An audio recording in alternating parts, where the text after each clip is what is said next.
बिस्मिल्लाहिर्रहमानिर्रहीम। अस्सलाम वालेकुम। क्या हाल चाल है, कैसे हैं आप सब लोग। उम्मीद करती हूँ और अल्लाह ताला से दुआ करती हूँ कि आप लोग जहाँ जहाँ भी हो, अल्लाह ताला आप सबको सेहत तंदुरुस्ती मता ज़िंदगी दे, सारे दुख तकलीफ़ें बीमारियाँ और परेशानियों से महफूज रखे और अल्लाह ताला अपनी जनाब से आप सबके लिए आसानी और सहूलतें पैदा करे और आप अपने घर में खुश आबाद रखे। आमीन सुम्मा आमीन। और आज मैं आप लोगों के साथ जो शेयर कर रही हूँ वो है गाजर की बर्फी। तो ये बड़े मज़ेदार और झटपट बन जाती है और इसको आप सेव करके भी रख सकते हैं, अपने गेस्ट के आगे भी रख सकते हैं और बच्चों को लंच बॉक्स में भी दे सकते हैं। तो चलिए आइए फिर हम आपको इसके इंग्रेडिएंट बताते हैं कि हम किस तरह से बनाएंगे गाजर की बर्फी।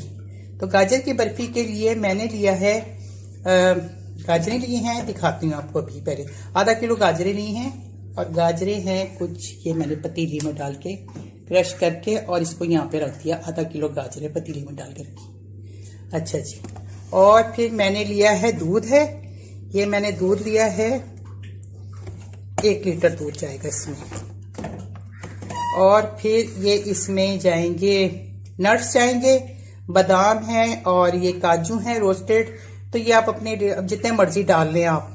तो मैं इसमें से लूंगी ये चॉप करके ना 2-2 टेबल स्पून। और ये 1 कप लिया है नारियल का बरूदा, यानी कि नारियल पिसा हुआ नारियल, खोपरा, पिसा हुआ खोपरा। देसी घी जाएगा इसमें 2 टेबल स्पून। इलायची जाएगी, कार्डिमम इसका पाउडर जाएगा। चीनी है, चीनी इसमें 1.5 कप जाएगी। और 1 कप ये खोया है, होममेड खोया है, ये 1 कप जाएगा। तो चलिए आइए फिर प्रोसीजर शुरू करते हैं कि हमें इसे बनाना किस तरीके से है। तो ये मैंने पूरा इसमें दूध 1 किलो डाल दिया है।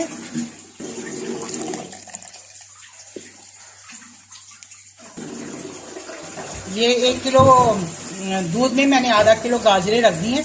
अब 5 मिनट इसको मैं तेज आंच पे पकाऊंगी और फिर 15 मिनट मैं इसको लीड लगा के 15 मिनट के लिए मीडियम फ्लेम पे इसको पकाऊंगी।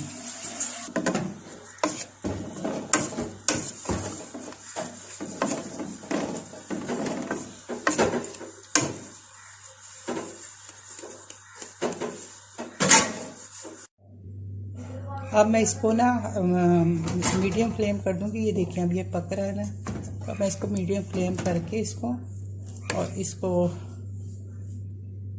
15 मिनट के लिए, तकरीबन 10 से 15 मिनट के लिए पकाऊंगी।